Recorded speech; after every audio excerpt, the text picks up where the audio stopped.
if that's what you're looking for, you are in the right place. My name is Adrienne, and I am co-presenting with Anna from RQHR. You'll hear her voice in a little bit. Just a quick heads up that we are recording today's session. It's going to be available on SharePoint for your reference, or if there are other folks that you know from your organization who wanted to attend today but aren't able to, you can certainly let them know that it's going to be recorded and they can watch it another time. A couple other housekeeping things. Remind you to *6 to mute and unmute. There's going to be a few times throughout the presentation that we do want to hear from you. So don't forget to unmute when you want to speak, and then mute again when we're doing most of the presentation so that we don't get overwhelmed by background noise. Also, if you don't feel like speaking up, you still want to participate or ask questions, you can always use the chat function. Quick reminder, though, to change the setting to send it to everyone. If you just send it to the host, then we won't necessarily see it and be able to respond to your questions. So with that, let's get started. Take a second to look at this graph. It's from an article called The 27 Worst Charts of All Time. So if you don't want to make it to the 27 worst charts of all time, you want to make sense of your data and learn from it, you are in the right place. Today's session, we're going to go through what is a run chart. You'll be able to describe when and why to use a run chart. You'll be able to give at least one example of how run charts can be or are used in your organization. And we'll walk through a few steps on how to build and interpret a run chart by hand and also in Excel. This session builds on other presentations in the learning series, specifically the one on measurement and data presented by Doug Campbell back in September, and one on visual displays of data presented by Jessica Hamilton in February of this year. You can always go back and review those sessions because they are recorded as well, but here's a quick recap. So in Doug's session, the one on measurement and data, you learned about how to choose appropriate measures, how to facilitate data collection, how to analyze and display data for improvement. And in the visual display of data session, you learned about why visual display of data is important, about some different types of charts, purpose of each, some basic principles for presenting data, some things you shouldn't do when presenting data, and then just some general guidelines. So here's an example of what not to do.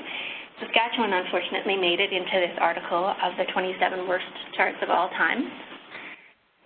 Look at the y-axis on this one, 17, 17.6, 18.2. That doesn't make sense. Not to mention the grid lines are distracting. And really, the main point of this chart is showing that the drinking age is 19 everywhere except that it's 18. So this is a horrible chart. And you certainly don't want to use this for your improvement work. A little bit about us who are presenting. Anna is a consultant with the Strategic Planning and Business Intelligence Unit at RQHR. And I'm Adrienne. I'm a cousin specialist here at HQC. So let's hear from you. Take a second to *6. We want to hear what interested you about this session. Why did you join today?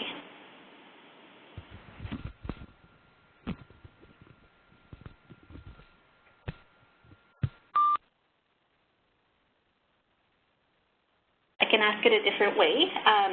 What challenges have you had in interpreting or making sense of data?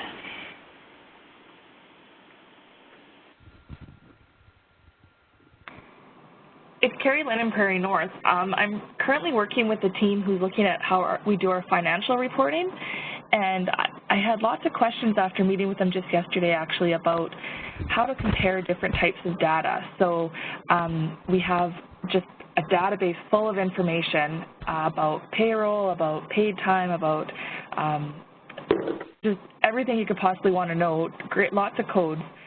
So how do you sort of sort through all of those inputs to come up with data that matters? Great.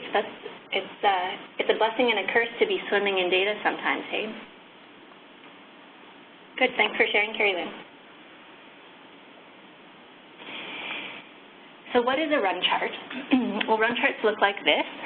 They're, again, just one type of chart. There's lots of different ways to present data, but run charts are a line graph of data presented in over time.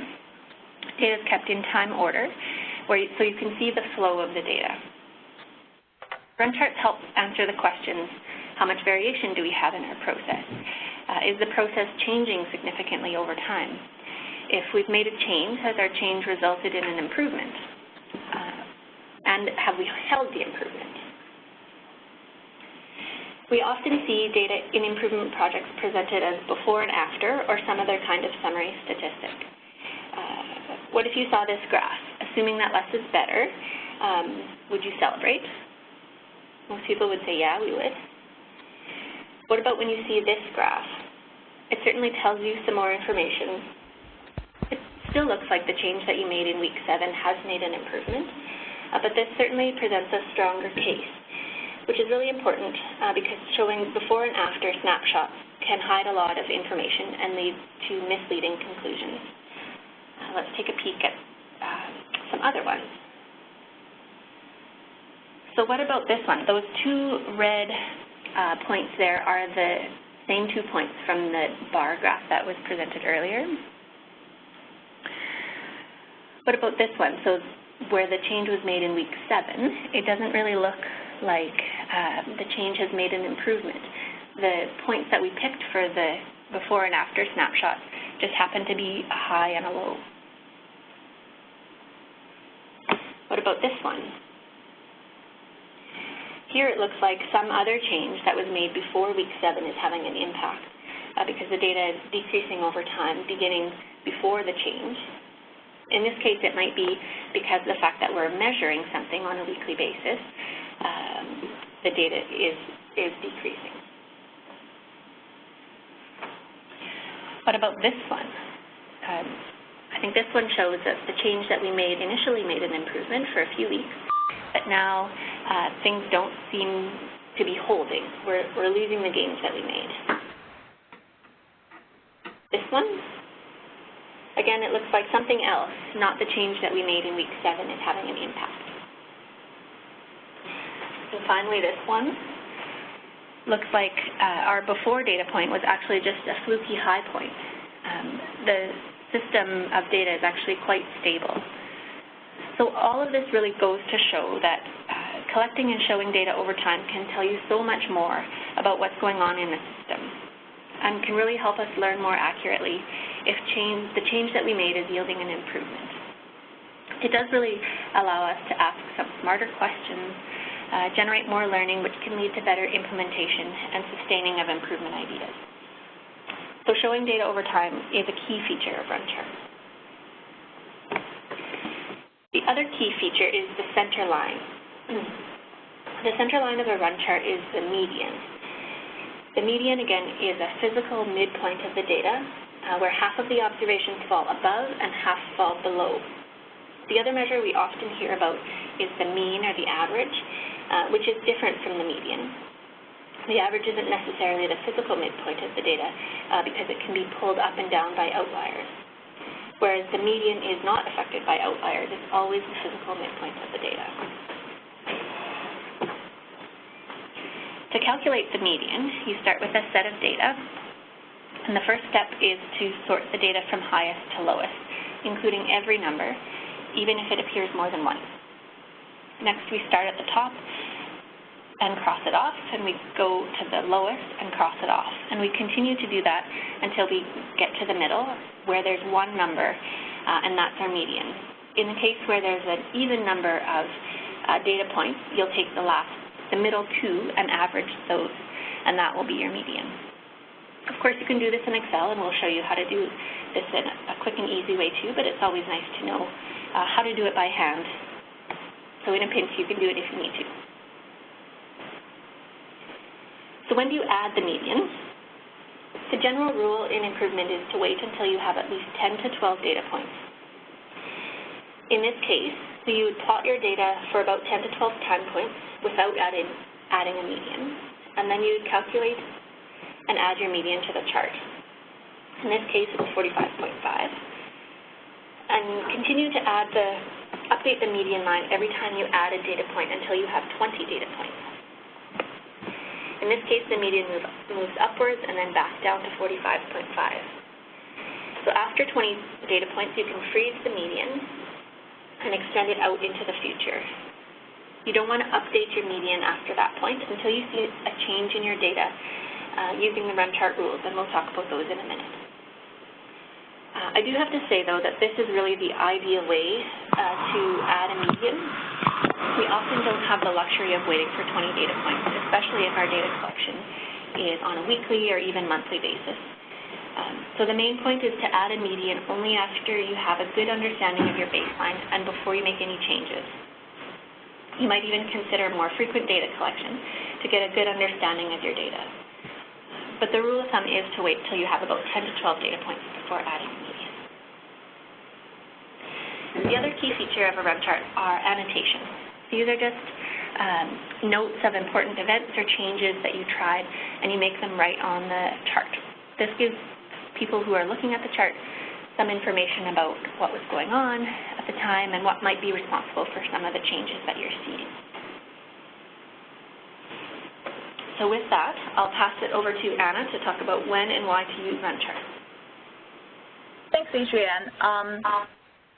So after Adrienne introduced the REM chart to you, what I want to talk about is why we want to use REM charts, so the benefits of REM charts, and then what are the opportunities to use this tool. So REM charts have a variety of benefits, and here are on the slide are just the three that are more related to the improvement work. So REM charts can really help improvement teams formulate aims by painting a picture of how well, or in some cases, how poorly a process is performing. They also help to determine when changes are truly improvements. They give directions as you work on your improvement and provide information about, the value of a particular change. So these words read a bit dry. So what I would like to do is I would like to use an example to better illustrate the benefits we just talked about. And my example has to do with an outpatient clinic wanting to reduce their patient wait times.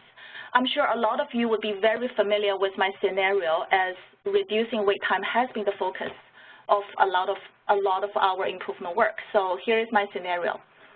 So staff in this outpatient clinic, they have a gut feeling that they tend to keep their patients waiting too long in the registration area.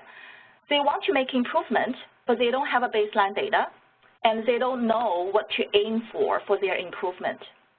So as a starting point, a Kaizen team has been formed, and they started by going to Gemba and doing some time observations. What they did is they observed 5 patients a day for 5 days, and they displayed their data using a REM chart. So here is the baseline REM chart. On the horizontal x-axis, you would see they have 5 patients for day 1, 2, 3, 4, 5. And on the x-axis, it's the number of minutes they've kept their patients waiting for each and every patient they've observed. The Kaizen team also did calculation on the median using the approach that Adrienne just introduced. And they come up with the median patient wait time of 31 minutes, and they plotted that as their central line. So by looking at this REM chart, what it can tell us is there are variations. Some patients are waiting longer, some shorter, but overall it's all above and below that median line. It's stable variation. So based on this baseline data and applying the improvement rule of thumb, which is making 50% improvement, the Kaizen team can now come up with a target that they can aim for their improvement work. They decided they want to make 50% reduction of their patient waits, which would equals to a 60 minutes median wait time for their patients. So the Kaizen team started by engaged with their staff. They used lean tools, for example, the 5 whys or the driver's diagram, and they came up with some ideas. And the first idea they decided to try is a 5S project at the registration area. They wanted to reduce the walking distance for their receptionists during the registration process. They also want to sort out the several forms they are currently using on patient registration and hopefully consolidate them into one form. So the change went ahead, they made the change, and the Kaizen team supported the change until it stabilized, and they did another round of time observation. Again, 5 patients a day for 5 days. And they plotted their data into the same run chart. Now what you can see is a run chart that captures both before and after Kaizen work data series. So it clearly shows, I think, from the drop of the median, again, they calculated their after Kaizen median, and you can see the drop there. Just from looking at this trend chart, first of all, you can conclude improvement has been made. They have reduced their median patient wait times. The second thing that's interesting information from this run chart is really those spike wait times. So as much as improvement is made, there are still spike wait times that are happening regularly, as you can see from the red cycle. This run chart doesn't tell you why is that, but it definitely gives you some information, and if the Kaizen team wants to do more root cause analysis, they may be able to find out the new reasons or drivers which may provide them with the direction for their next improvement work. So I just hope this simple example can re-illustrate for you the benefits we just talked about on run charts. Okay, now what are the good opportunities to use a run chart? We can use a run chart, as Adrienne just said, when we want to view data over time, when we want to display data to make a process or a system performance visible, when we want to understand variation, or when we want to determine if we are holding the gains our improvement has made. The last one is if we want to determine if a change is truly an improvement. There are books and courses on run charts and how to effectively interpret them. There are also specific rules that you use to help you analyze whether your data as displayed in a run chart truly represents a change or improvement. And Adrienne is going to touch on those rules later in the presentation. We have also included some resources at the end of the presentation if we want to learn more. What I would like to do here is I would like to use the next few slides to provide you with some real-life examples when the Regina Coppell Health region is using a run chart. So here is the first example. This is a run chart that we use to track the injury rate. So the indicator we are tracking is the Workers' Compensation Board lost time claims per 100 full-time equivalent. As you can see from the x-axis, we have tracked this indicator for the past 4 years. So we started by 2012. So for the past 4 years, all the data, monthly data, are being tracked using this run chart. And we also plan to continue to track this indicator for the next 4 years until 2020. The reason for that is this particular indicator is a very important one that the province has been tracking. It's the indicator for the provincial priority of the culture of safety. So the culture of safety has an outcome that reads, by 2020, there will be no harm to patients and staff. So we took this target, 0 by 2020, and we took our baseline from March of 2012, and we made a target line. As you can see here, it's the blue line drives from 2012 to 2020. That becomes our target line. This run chart captures from the last 4 years of our performances. What we can say is RQHR has made great gains. So over the last 4 years, injury reduction rate has been reduced by 30%. But compared to the target line, we know we are not meeting our target.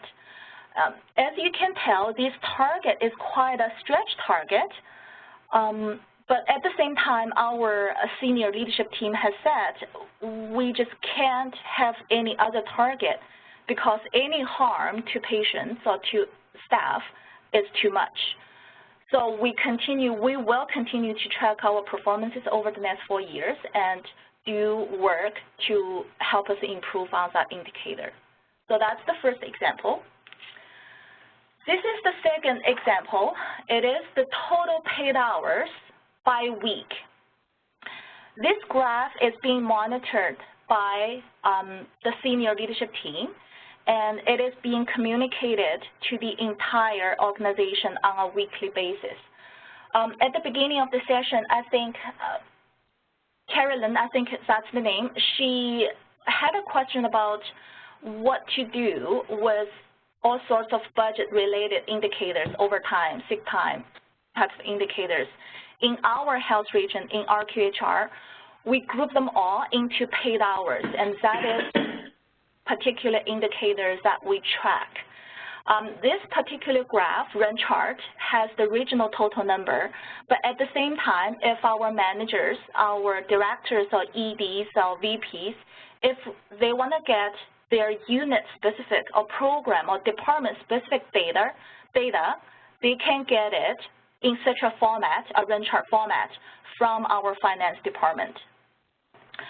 So I want to use this run chart to show you that run chart can really help us understand variations. So paid hours have week-over-week patterns. As you can see, we have all those spikes showing up. These spikes are correspondent with the statutory holidays. So staff are paid day off, and replacement staff are being brought in to work on the holidays. And again, many staff take vacations around statutory holidays, and we just need additional relief to cover vacation replacement. So that's where the spikes come from. It shows clearly the patterns are existing, and they're stable and predictable. If you would put our different years graph into one, all those spikes and patterns are very similar. So that's the second example. The third one, it is actually the provincial run chart that tracks the number of surgical cases waiting greater than 3 months. The top black line is the provincial total number of surgical waits, and the different colored lines represent different health regions. I think this run chart, the reason I picked this run chart is I think it's a great example to illustrate that if we are holding or losing the gaze. So in this example, for the past 5 years, started from 2010 to 2015, province as a whole and all the health regions have made great reduction in terms of reducing the number of surgical waits greater than 3 months. But somehow, between 2015 and 2016, we didn't seem to be able to hold the gains.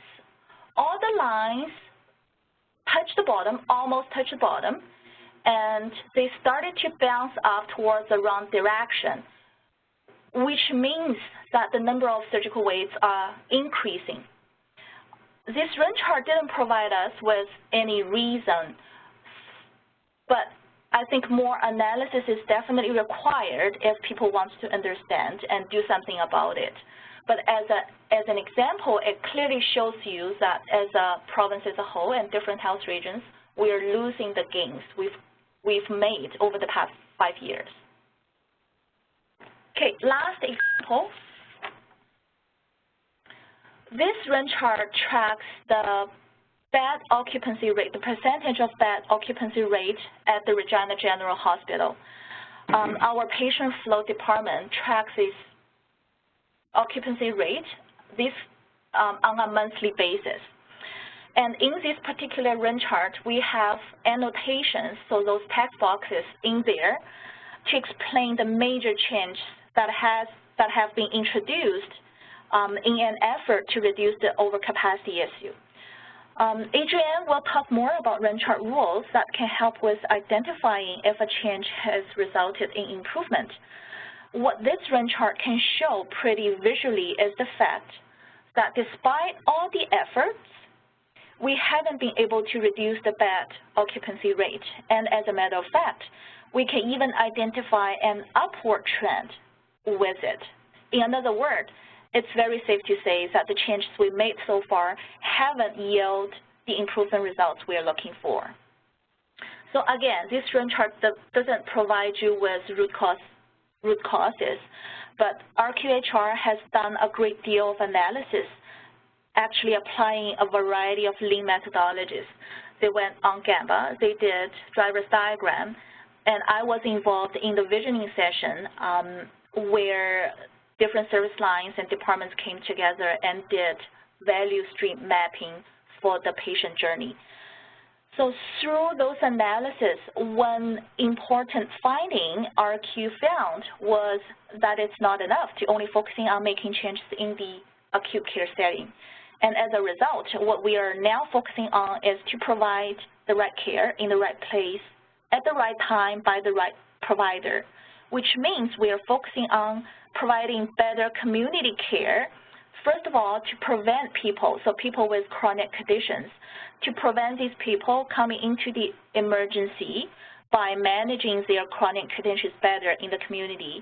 And second of all, to pull people out of acute care beds sooner and safer. So home care capacity has been increased so people can transit out of the acute care beds sooner, and more community services has been provided. So when they come out of the hospitals, they still have places to go for follow-ups.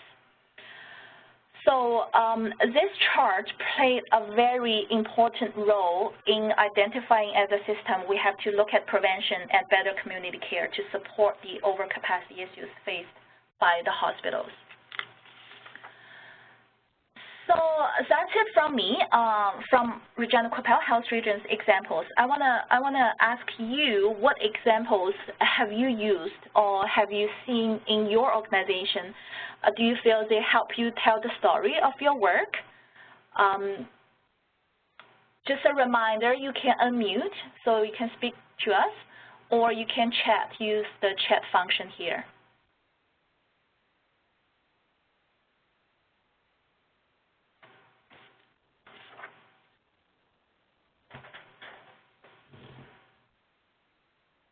You can certainly think about it and interrupt us as we continue to go on to if you're thinking of specific examples that you want to share from your region.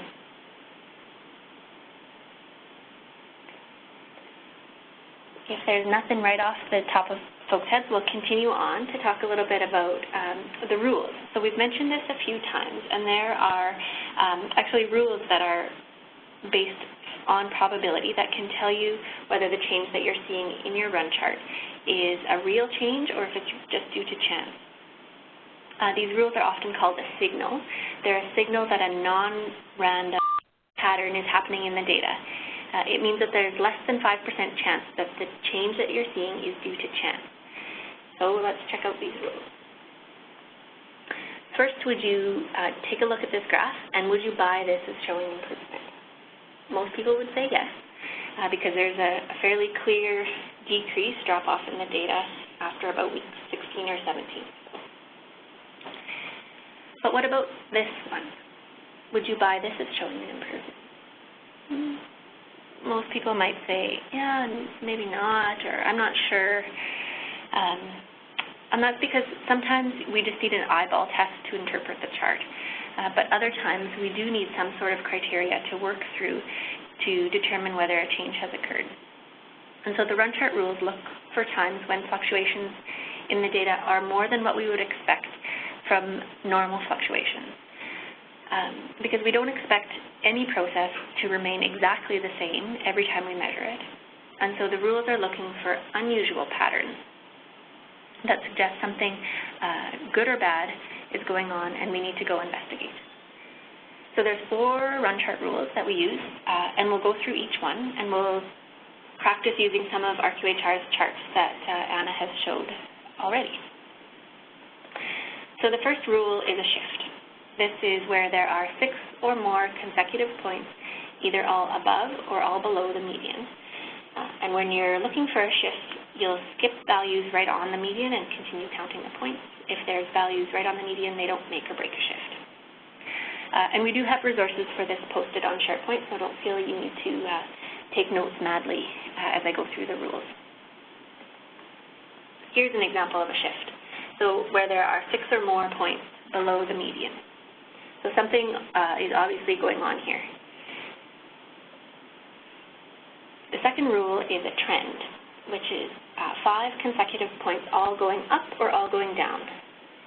When you're looking for a trend, if you see values of 2 or more successive points that are the same, you would ignore those when counting, and like values don't make or break a trend. So here's an example of a trend.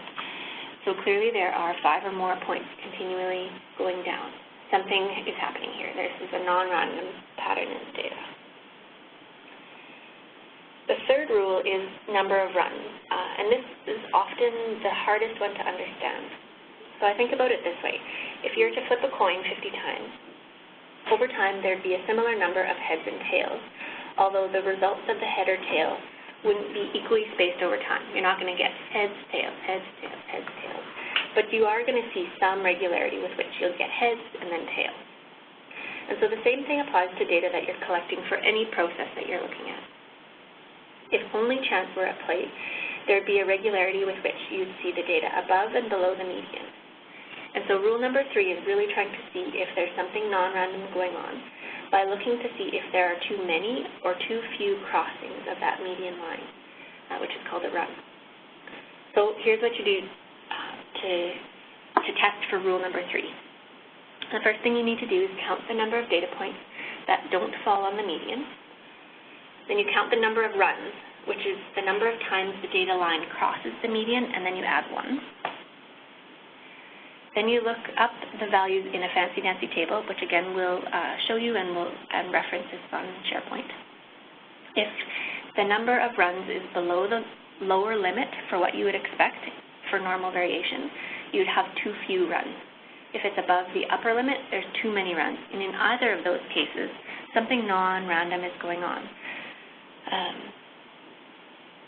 So it's a little bit like telling or hearing the results from the market research survey that say these results are estimated to be accurate plus or minus 5%, 19 times out of 20. That's a little bit what the chart is telling you. Okay, so let's run through an example because that's pretty theoretical for now. So let's look at this chart. The first step is to count the number of data points that don't fall on the median. So this is a chart that covers 2 years of data, so it's got 24 points in total. The median is 35, and so you can see we've circled the 2 points that fall directly on the median. So we have 22 data points that are not on the median. The second step is to count the number of runs by counting the number of times the data line crosses the median.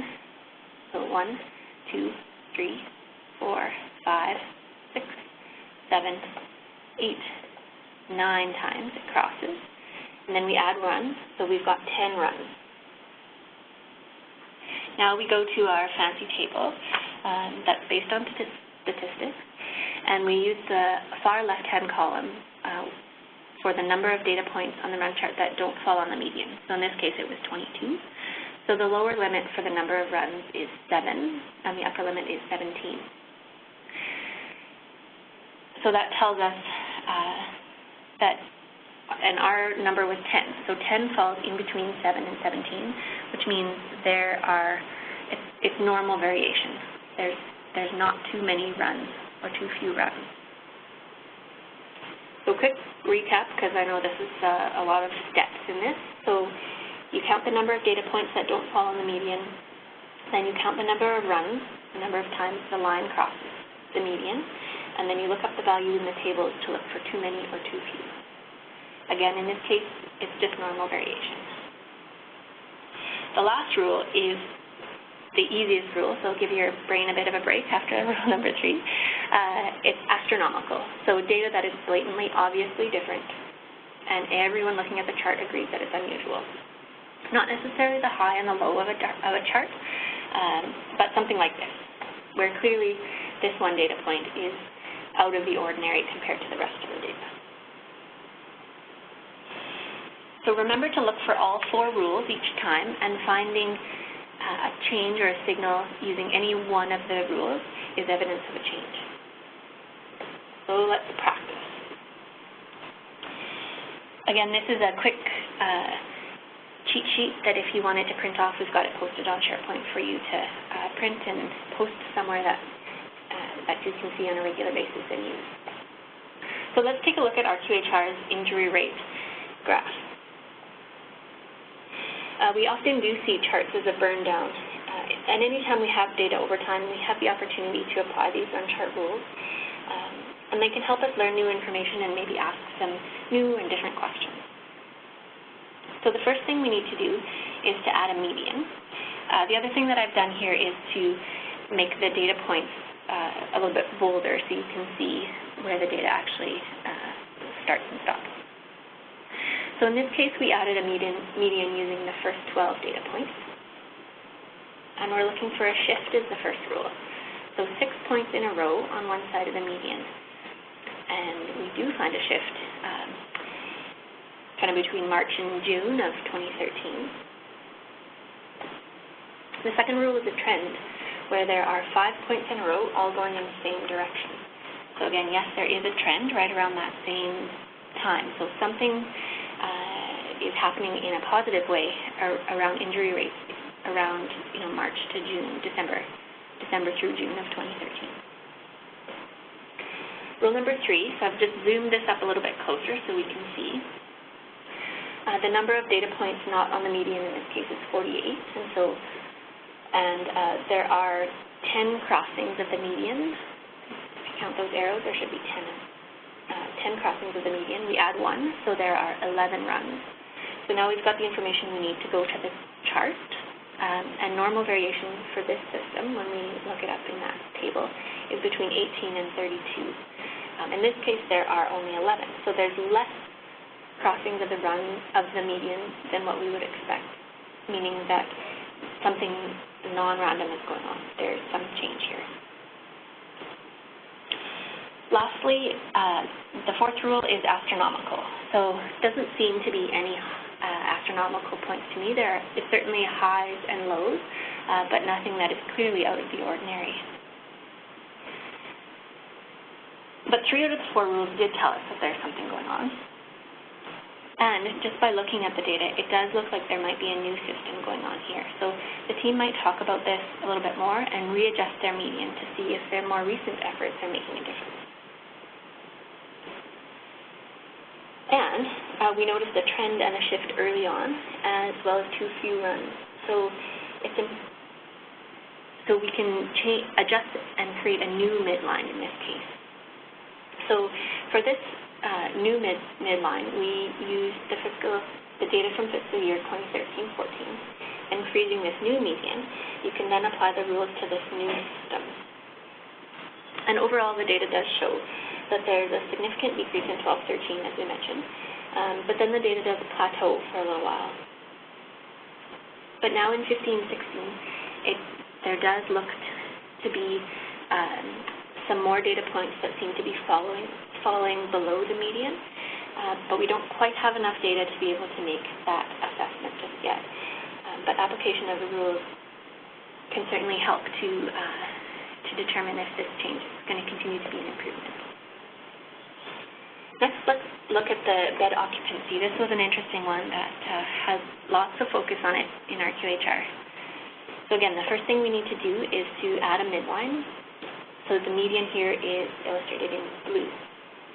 Again, we use the first 12 data points and froze it for the rest of the graph. Quick reminder at this point, choosing the right number of data points to include in your median is a judgment call. So again, rule of thumb is to get a sense of your baseline before you make changes, but that's not always possible. but in this case we have used 12.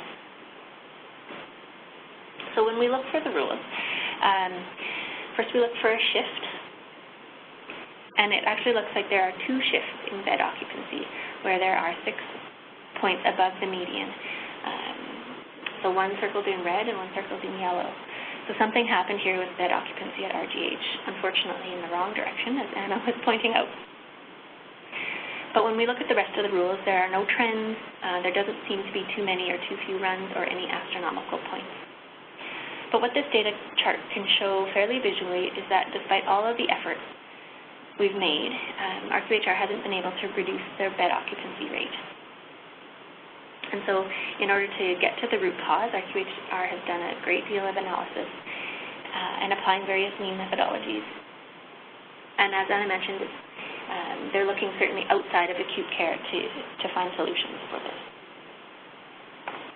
So why bother with all of these rules? Signals will tell you if something is getting better or worse, as we've seen, or if something else is affecting the system. All of that said, we need to go and see. As our great leaders have showed us, we need to not only think with just our heads, we need to think with our hands and go and see.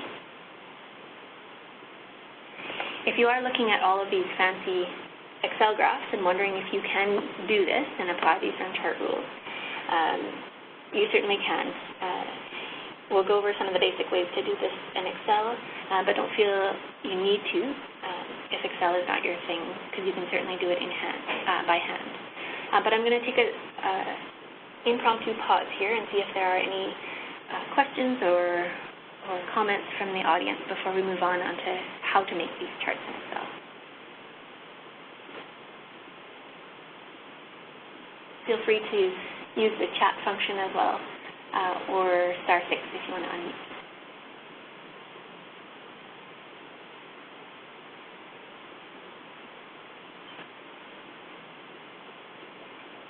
All right, if there's no questions, we'll keep on trucking. So you can do this by hand. Any graph paper that you have lying around, you can use, but you don't even really need graph paper.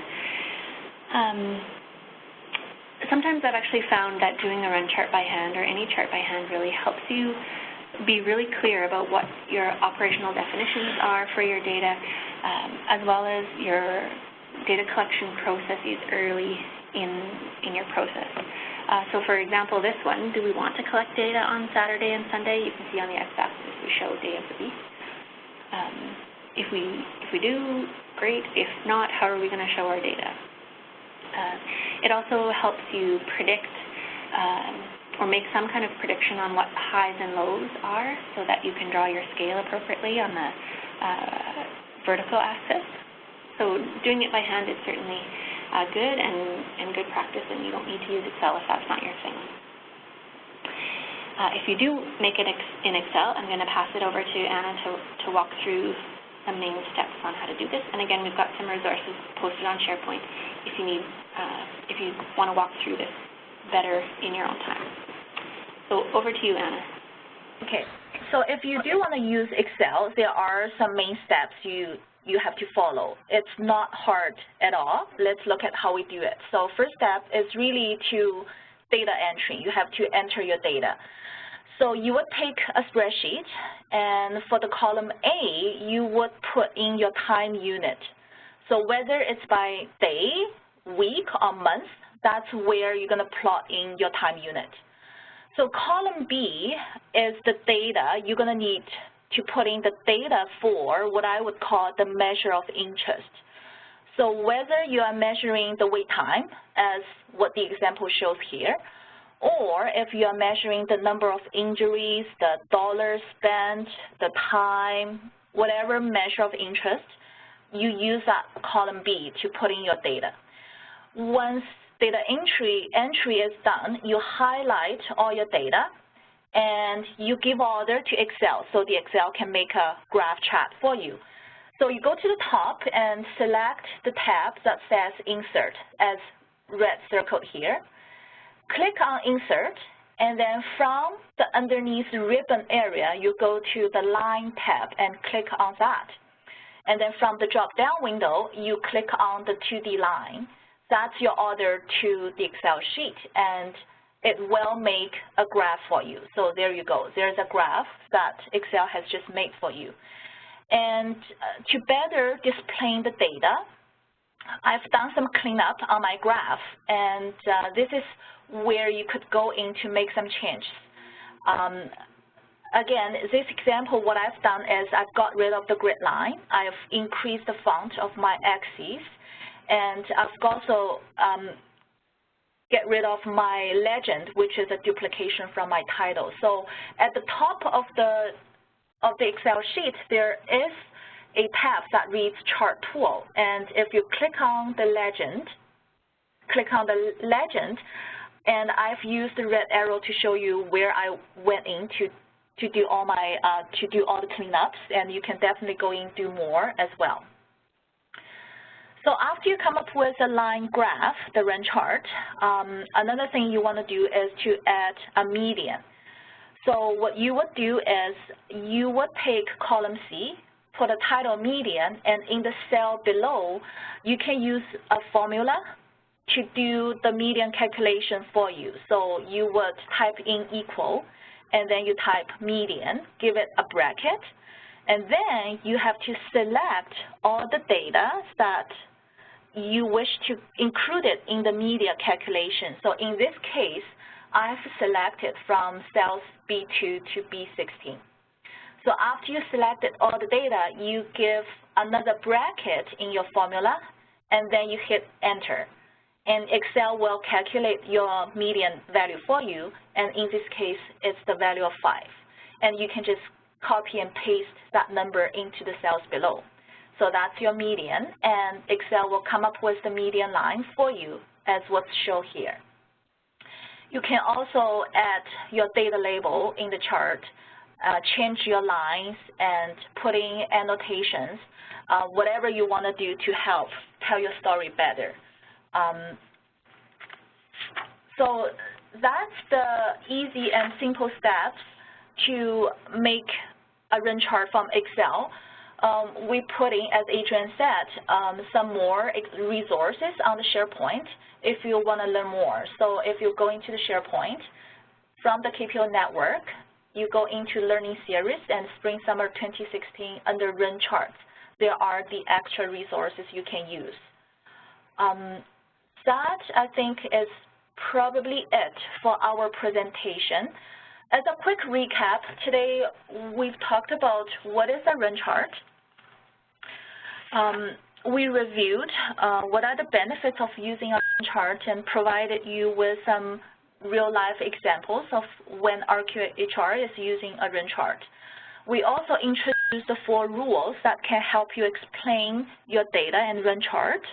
And last, we went very quickly on how to build a run chart by hand and also in Excel. This is another reminder to say we don't need a chart or graph for any of the data. In this case, if all your data value are 0, you definitely don't need an empty run chart to say that.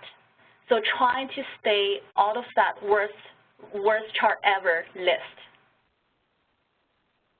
The last slide is another good article on run chart. It has the rules that Adrienne introduced. It also has that table for the number of runs if you want to refer to it. And we put the links there just to show you where to go to find this article. That's probably it for our slides. Adrienne, back to you. I know you have other notes, evaluation tools that you want to use. Yes, Jocelyn's going to open up the poll for us, so we'd love to hear your feedback on what you thought of today's session. So please take a minute to fill out the poll as soon as it comes up on your screen. But we do have a few extra minutes in today's session, so if there's any other questions or comments or things you wanted to work through, feel free to speak up or to use the chat function. 1 second here. The poll portal is just a little bit slow here to open. There we are. Okay. You should see the poll opening here now.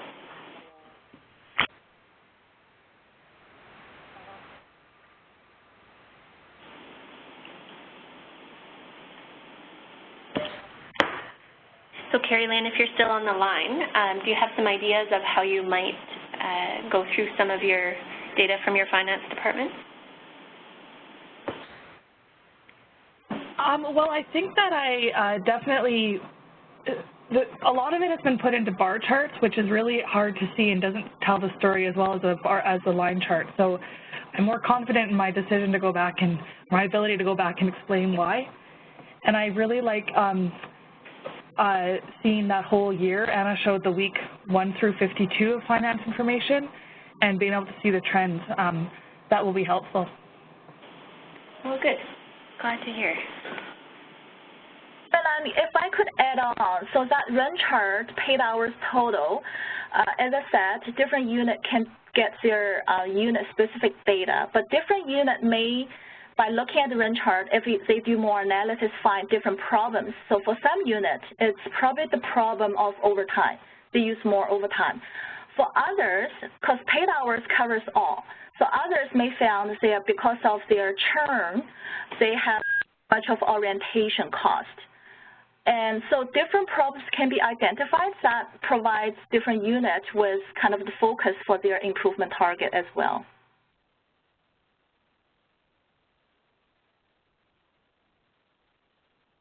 Good point. It's always good to hear from somebody who's looked into the data a little bit closer. So thank you, everyone, for joining. Feel free to answer the poll questions, or I'd encourage you to answer the poll questions. But if you need to sign off as well, that's great. Thanks so much for joining on this sunny July day. Thanks so much, and have a great weekend.